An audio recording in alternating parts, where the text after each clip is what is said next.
Hey everybody, this is herculespetix, founder, curator, docent, and gift shop employee of the herculespetix Academy of Comic Book Studies. Today we're going to be looking at Nozone number 3. This was an anthology comic that came out, well, this issue came out in 1991. I've never seen Nozone 1 and 2. That's why I'm just showing off this issue, because I'm pretty sure after 30 years of I haven't even been looking. I kind of figured I'd never find them. So I'm going to show off this number 3, even though there's a 1 and 2. I wish I could show those off too, but I can't. What a way to start off the issue, though. A Justa Swarte cover. This is so amazing, this design here. Of course, you look at it real quick. It's a face, an angry face. But when you look closer, it's this guy with a mouth head. A mouth for a head.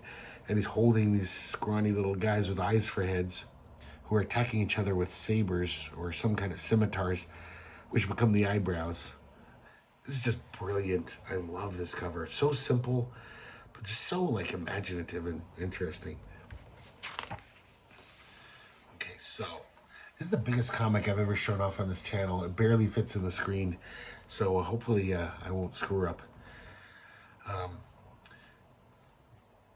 This is I like the graphic design in this whole comic. Obviously, a lot of thought was put into it. This issue is subtitled Theater of Operation, but really it should be called Destroy. It seems that's the theme of this issue. Even the editorial is about the word itself. So we got a 2-page contents page. Oh, I like this, how the planes are turning into crossbones. It doesn't say who did this, but a lot of things are credited to staff. So I guess it's just whoever was on the staff at Nozone, which they don't tell us who is. And then we get a little bonus Justa Swarte comic here. A little gag about war. D at war. So here's the editorial by the staff. And basically it's just found art for the most part. And it says destroy. It has the dictionary definition: to ruin completely, to subdue or defeat, crush, yada, yada, yada. I think this is pretty well done for found images. History is marked by destruction. We create bombs to destroy planes, planes to destroy tanks, tanks to destroy missiles, missiles to destroy anti-missiles, anti-missiles to destroy anti-anti-missiles, and so on and so forth. And we see this big fish about to swallow a little fish. And unlike most of the analogies, the visual analogy of this, it's just one fish that just keeps getting bigger until finally a fisherman captures that fish. So here's it looks like it's not a found illustration. I wish I knew who this was.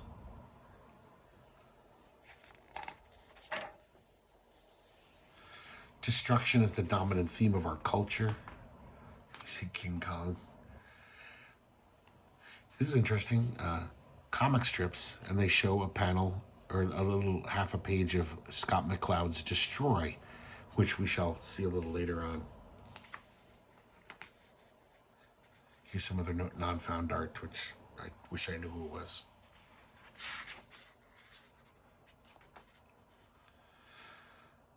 Destruction is the smoke we smoke and the smoke we don't smoke. It is the water we drink and the drink we drink. It is our end and it is our beginning. We see Adam and Eve probably watching the destruction of Eden.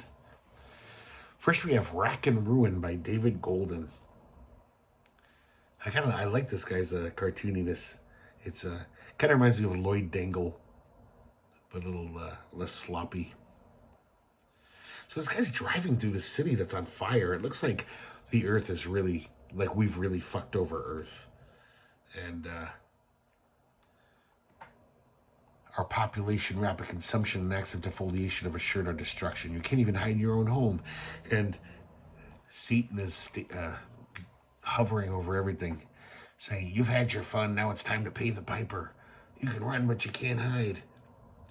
On the streets, everyone's just a bunch of stimuli-seeking freaks poisoning the water, soil, and air.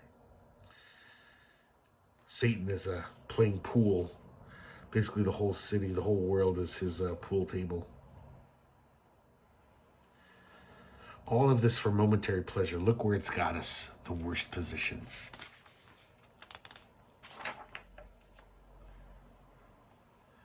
And behind the 8-ball, Satan shoots the 8-ball, and it looks like it's crushing everything. And our little protagonist here is running for all he's worth. Next, we have this guy called Knickerbocker, and this is called Modest Proposal. I really like this guy's incredibly simple style. It's just very graphically appealing. It just looks good. So this is once again talking about destruction. Destruction is everywhere. Destruction in politics. Destruction's in the market. What we need is law and order.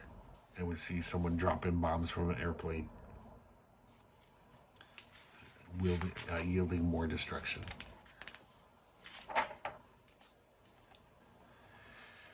This is actually I gotta check out who this is. I forgot. Oh, Russell Christian. Pretty fun style, this guy. This is called World in Disarray. Safety Last. Kind of weird syntax here.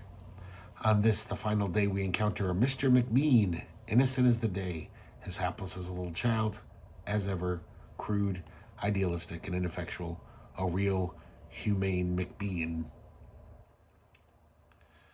So we just see this guy going around ranting. He's and then it's pretty much like the end of the world. Everyone has to wear these suits, I guess. And the narrator is basically telling us, you know, worried about this shit isn't going to help. So just bonk. Everyone should just bonk each other. Bonk for all you're worth. So this guy's like, hey, baby, want a bonk? And this woman's like, oh, sure, I guess. Because her friends all like, this might be your last chance. But even though it seems like it's the last day of the world, a police officer still shows up and arrests them for, I guess, public lewdness. I like them here having this weird sex with these outfits on. Oh, this is a treat. Beautiful Richard Sala illustration. We see all of these fat cat guys having a party and celebrating over the coffin of the skeleton of a soldier who's still saluting even in death. So in good faith, he fought their wars to make them rich. And they're just laughing it up. They're like, sucker. That's a really nice one.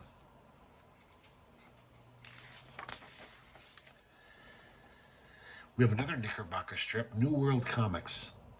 I always like comics like this that like do the little like pull back.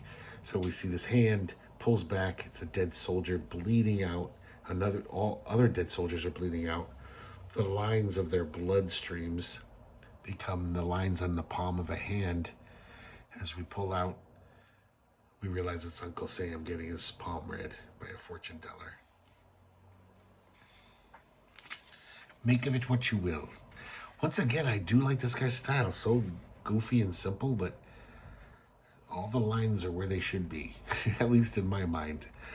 It just looks good. Like that hand to me looks so great. It's so not anatomically correct. In fact, that one looks very suspiciously like a penis. This is from the staff. Surgical strike against power politics. And we see a surgeon about to apply the scalpel to Washington, D.C. That is a heady brew. You tell him, fellas. And now we have another strip by Knickerbocker, but this is credited in the contents page to Santiago Cohen. So maybe Knickerbocker just wrote this and Santiago Cohen drew it. So this is Friendly Fire. This is kind of an interesting one. We see this soldier, and he's black. And that's important. And we see like jet planes and tanks are attacking him, shooting off his leg first. And he's still firing back. He's still fighting. They chop off they basically section him off at his torso, his Bottom half falls off. He's still fighting as a stump in the ground.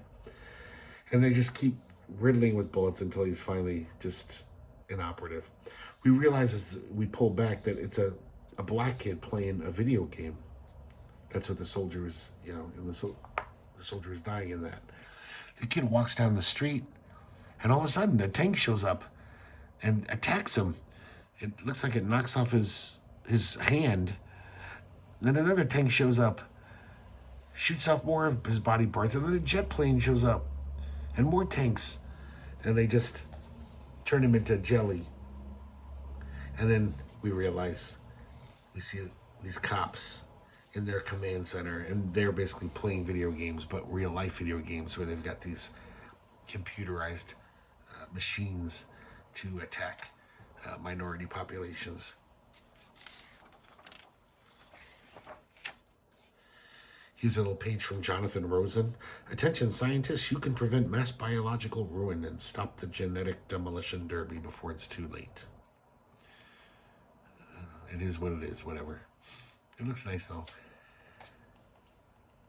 Jonathan Rosen, never really doing comics, just illustration. This is Problems Editor. These are all fake letters made by the staff. They're all pretty interesting. They're all pretty funny. And this one is like, Dear Problems Editor, I used to be a good Samaritan before popular culture destroyed me. In 1937, I signed a contract with DC Comics. The problem is that since then, I've become a marketing tool for my employer. I've been exploited to the point that I've lost all interest in being benign. In fact, I feel the urge to destroy. Signed, Superman. And they say, P.S. If you ever get fired from DC, you can always find a home here in the pages of Nozone. But these are all pretty good, like political satire type things. I think this one letter is really great. It's this guy, who keeps reading books like Animal Liberation. So then he becomes a vegetarian. But then he read Remaking Society, where he learns that the very concept of resources is erroneous. And Earth should not be seen as a resource. So he got his own sheep to make his own clothing. He got chickens to make eggs and chopped his own wood to build a log cabin. But then he read the dreaded comparison. Then he realized animal domestication is cruel. So he set his sheep and chicken free. And then he spent the rest of the winter freezing and starving. And basically their advice to him is like, the problem is you read too much. Recycle your books. I would like to know who did this illustration too. It's kind of annoying that they don't fully credit everything in here. Now this is interesting. This is a Cold Truth. It's one of David Mazzucchelli's first, artsy strips after he left mainstream comics. So this is 1991. I'll see if there's probably came out. He probably did this in 91. And it's called Cold Truth. And it's interesting that we've just been looking at Mazzucchelli's Daredevil work, which is kind of his earliest work. And just seeing the difference in a few years, not many artists do that. Go from, superhero drawing artist to this kind of art. I really like this comic though. We see this kid making a snowman, taking a lot of care to make it perfect. And then once it's done, he gets a baseball bat and just demolishes it and runs away. I love Mazzucchelli's strips. I love him as a superhero artist, and I love him as an artsy-fartsy guy. This is amazing. They got Edward Sorel to do a page. This is called Hindsight. Maybe it's just a reprint, I don't know. But Edward Sorel, famous political cartoonist. And we see this guy. He's digging a hole and building this little structure. And the whole time he's ranting about how every president in his lifetime has lied to the American public. And he says, that's when I should have figured out what was coming. I don't quite get it. But I love Edward Sorel's line. It's so scratchy and loose, but it looks great. Oh, I love this one. This is Marek, the guy who used to do New Wave Funnies and National Lampoon pretty much through the 80s. And so this is 91. I don't even know if I saw it Marek in 91 because I wasn't buying National Lampoon anymore at that point. So man, I love this. This mark making, as they say, is so interesting to me. So this is a cover of the magazine True Police Brutality. Deputy confesses, I can't stop beating. Killer cop out of control. Kinky suicide of the junkie jailbird. So it's making fun of those true crime magazines from olden times. Really sharp stuff. Really nice stuff. This guy never heard of. This I really like his cartooning. Very like simple, clean. This is Jonathan Royce. It's called Shelter. And this comic is confusing at first. You have to read it like this. So I was reading it like, like this, and I was like, wait a second, what's going on? Because it looks like almost like you should. So we see this like primitive guy. Lives in a crater. He sees this wood. He slowly brings it back to his crater. Then he turns it into like kind of like a teepee structure, very carefully and methodically. Then he sees some like kind of grass and so he starts, making a covering for the teepee structure. And he made himself a nice little place. And he gets inside, snug as a bug in a rug, until this giant comet is heading right for his teepee. This is a very pessimistic anthology. It's weird. If they only knew what was coming, they'd be fucking dancing in the streets in 1991. They'd be like, we got it so fucking good. And, but I guess there was always something to be worried about. So here's the weird excerpt from Destroy. And it's the German version, no less. I have a feeling this is almost like, to them, this was found art. They were like, oh, there's this crazy comic, superhero comic. But it kind of illustrates our theme for this issue, Destroy.